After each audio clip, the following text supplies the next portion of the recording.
सभी को नमस्कार। मैं नम्रता श्रीवास्तव आप लोगों का बहुत बहुत स्वागत करती हूँ। जैसा कि हमने लास्ट वीडियो में देखा था कि किस तरीके से प्रीवियस बर्थ के जो बैड एक्सपीरियंसेस होते हैं वो रॉबर्टा के इस करेंट लाइफ को भी कितना प्रभावित करते हैं। तो इसका मतलब हम लोग साफ देख सकते हैं कि एक लाइफ के बाद दूसरी लाइफ होती है, तीसरी लाइफ होती है, कई सारे लाइफ होती है। तो इसको हम लोग महाजीवन के कॉन्सेप्ट में मैं इसको समझाना चाहूँगी। और जो सेकेंड थिंग हम लोग आज डिस्कस करेंगे वो ये कि हमारी लाइफ में जो दिन और रात होते हैं तो इसको हम लोग सोल वर्ल्ड से कैसे कनेक्ट कर सकते हैं। और लास्ट में मैं कुछ केस स्टडीज़ आपके सामने प्रेजेंट करूँगी जिसको देख के हम लोग ये समझ सकते हैं कि बिना कार्मिक अकाउंट को बैलेंस किए हुए मुक्ति संभव नहीं है। या तो अपने इस जीवन में या अगले जीवन में या किसी न किसी जीवन में हमें अपने कर्मों का हिसाब तो चुकाना ही होगा। और ये हम लोग कुछ एग्जाम्पल से अभी समझेंगे। तो चलिए शुरुआत करते हैं। एक होता है जीवन जो हम लोगों को मिला है, जो जीवन हम लोग जी रहे हैं। एक होता है महाजीवन। महाजीवन कई जन्मों की श्रृंखला होती है। एक लाइफ हुई, वो लाइफ इंसान ने पूरा जिया, जन्म हुआ, पूरी लाइफ को जिया, फिर डेथ को एक्सपीरियंस किया, फिर एक नई लाइफ शुरू हुई, सेम प्रोसेस चला, डेथ आई, फिर एक नई लाइफ शुरू हुई। इन बिटवीन बहुत सारी एक्टिविटी होती है। एक डेथ से दूसरे जन्म के पहले तक बहुत सारी चीज़ें होती है। वो मैं कुछ अलग अलग बाद में उसके लिए वीडियो बनाऊंगी, डिटेल्ड वीडियो। अभी हम लोग शॉर्ट में समझते हैं। तो ये हो गया महाजीवन का कॉन्सेप्ट, जो अनेक जन्मों की, एक इंसान के अनेक जन्मों की श्रृंखला होती है महाजीवन। अब हम लोग देखते हैं कि जो हम लोग दिन और रात एक्सपीरियंस करते हैं अपनी लाइफ को, उसको हम लोग सोल वर्ल्ड में कनेक्ट करके कैसे देख सकते हैं। सिंपल सी बात है, हमारे यहाँ डे टाइम होता है, हम लोग अपने अपने असाइनमेंट पे, अपने अपने वर्क पे बाहर निकलते हैं, अपना जो भी काम होता है वो करते हैं। नाइट में हम लोग अपने घर आ जाते हैं। तो कहीं ना कहीं एक प्रॉपर जगह हमारा फिक्स्ड है कि सारे काम निपटाने के बाद हम रात में अपने उस घर में आते हैं। हमें एक नई एनर्जी मिलती है, हमारी हीलिंग्स होती है और फिर हम रिलैक्स करते हैं। और अगली सुबह, नेक्स्ट मॉर्निंग, एक नई ऊर्जा, एक नई एनर्जी के साथ हम फिर अपने काम पे निकलते हैं। सेम चीज़ हमारे सोल के साथ भी होता है। सोल में दिन का मतलब जन्म, जीवन। जब एक जन्म हुआ मतलब दिन है, और जब वो जीवन ख़त्म हुआ मतलब कि नाइट का टाइम आया, रात हुई, जहाँ पे सोल अपने सोल वर्ल्ड में जा कर के उनकी हीलिंग्स होती है, वो रिलैक्स करते हैं, उनका आत्मविश्लेषण होता है और वो एक नए लाइफ के लिए तैयार होते हैं। इस तरीके से ये प्रोसेस चलता है। अब जैसा कि मैंने बताया कि कर्मों के बिना, तो कर्मों का तो फल अच्छा बुरा जो भी है वो चुकाना ही है, और उसके बिना मुक्ति संभव नहीं है, मिलना ही है उसके फल। तो इसको हम लोग किस तरीके से देख सकते हैं, तो कुछ मैं रियल लाइफ एग्जाम्पल आपके साथ शेयर कर रही हूँ। जो देख सकते हैं कि यहाँ मैं एक इंसान के बारे में बताना चाह रही हूँ। उनके साथ क्या है ना कि वो इस जीवन में उनकी जो कहते हैं ना कि एक जो चेहरा होता है, जो फिज़िकली एक अट्रैक्शन होता है, उनके चेहरे में वो बात नहीं है। एक होती है सुंदरता, है ना, कि लोग देख के थोड़ा लगता है कि हाँ। एक उसका जस्ट अपोजिट होता है। मैं यहाँ एग्जैक्टली अपने वर्ड से मैं नहीं बोल पाऊँगी, लेकिन आप समझ रहे होंगे मैं क्या कहना चाह रही हूँ। तो वो इंसान देखने में बिल्कुल उस तरीके के हैं। उनकी हाइट भी बहुत कम है और वो ना काम भी कोई बहुत अच्छे से नहीं कर पाते हैं। एक जो होता है ना कि आत्मविश्वास नहीं है उनके अंदर, और उन्हें अपमान बहुत सहना पड़ता है। तो उनका मेन क्वेश्चन ये था कि मुझे इतना अपमान क्यों सहना पड़ता है, मैंने तो किसी का कुछ नहीं बिगाड़ा, फिर मेरे साथ इतना बुरा क्यों होता है, मेरे लोग इतना इंसल्ट क्यों करते हैं। जब उनका रिग्रेशन हुआ तो पता चला कि कुछ जन्म पहले वो एक बहुत ही कहते हैं ना कि बहुत ही अट्रैक्टिव इंसान थे, बहुत ही कहते हैं सुंदर थे, जिनको कहते हैं सिंपल वर्ड में। और उनका जो कहते हैं ना कि पर्सनैलिटी तो बहुत अच्छी थी ही, है ना, दिखने में भी अच्छे थे।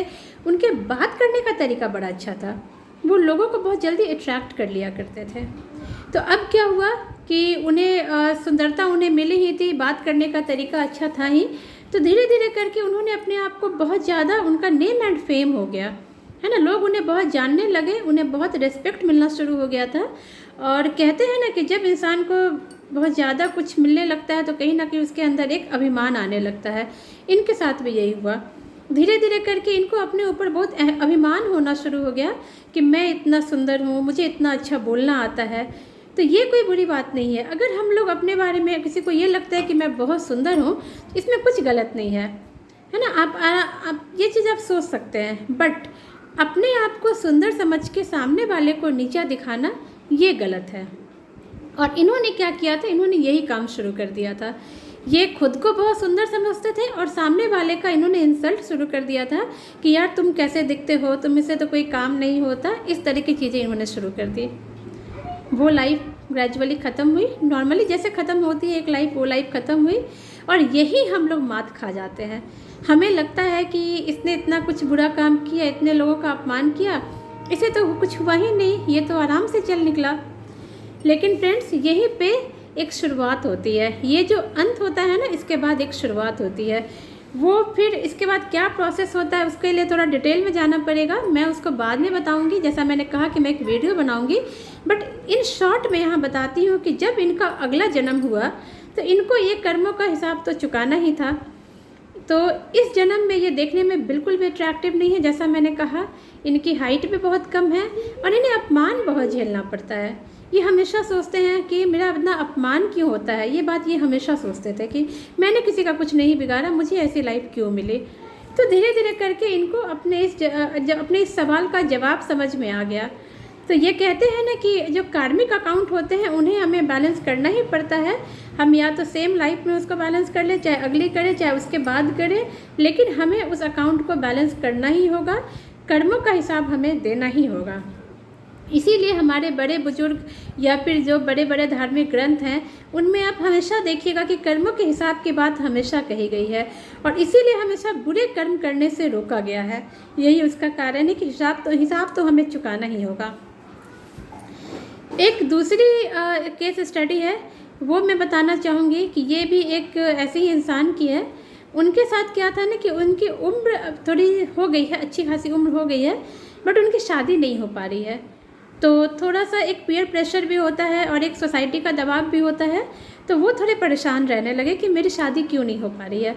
और इसके लिए वो हमेशा कभी अपनी मदर को, कभी अपनी सिस्टर को दोष देते रहते हैं कि ये मेरे लिए लड़के नहीं ढूंढ रहे हैं या ये लड़कियां रिजेक्ट करते इसलिए मेरी शादी नहीं हो पा रही है। जब उनका रिग्रेशन हुआ तो ये पता चला कि 2-3 जन्म पहले वो जैसे एक विलेज होता है ना, तो विलेज में एक रिसोर्स पर्सन थे। और रिसोर्स पर्सन मतलब कि अभी भी होता है, जब शादी ब्याह की बात चलती है तो गांव का जो मेन आदमी होता है, लोग उसके पास जाते हैं, उनसे उस फैमिली के बारे में पूछताछ करते हैं कि वो फैमिली ठीक है, वो लड़का या लड़की ठीक है, यहाँ हम शादी तय करना चाहते हैं। तो इनको ना बड़ा मज़ा आता था। ये क्या करते थे ना, इनके पास जो कुछ भी व्यू मांगने आता था, ये कहते थे कि उनकी शादी तुड़वा देते थे। मतलब ये कुछ गलत सही बोल के शादियाँ तुड़वा दिया करते थे और इनको बड़ा मज़ा आता था। वो लाइफ उनकी निकल गई ठीक ठाक, लेकिन इस जन्म में उसका फल उन्हें ये भी भोगना पड़ रहा है कि इनकी खुद की शादी नहीं हो पा रही है। तो इस तरीके से हम देखते हैं कि कर्म का जो चक्र है वो हमें तब तक नहीं छोड़ता जब तक कि उसका हिसाब किताब नहीं हो जाता। तो इस तरीके से ये पहिया घूमता रहता है। इसीलिए कुछ भी कर्म करने के पहले हमें काफ़ी सावधानी बरतनी चाहिए। और ये हमारे बड़े बुजुर्ग भी, हमारी संस्कृति में भी ये बात कही गई है। तो ये जो मैंने आपको स्टोरीज़ बताई है, ये अलग अलग जगह से मैंने संग्रह किया है और इनसे हमें काफ़ी शिक्षा मिलती है। तो फ्रेंड्स, हमें इस बात का ज़रूर ध्यान रखना होगा कि जानबूझ के हमें कभी किसी के साथ बुरा नहीं करना है। अनजाने में हो गई तो चलो ठीक है, वहाँ पे एक माफ़ी का प्रोसेस होता है। कभी इसका अगर मौका लगता है तो उस पर मैं अलग एक वीडियो बनाऊँगी। लेकिन फ़िलहाल तो ये है कि हमें कर्म बहुत सोच समझ के करनी चाहिए। हमें अगर किसी के लिए कुछ अच्छा नहीं करना है तो ना करें, लेकिन उसका बुरा भी ना करें।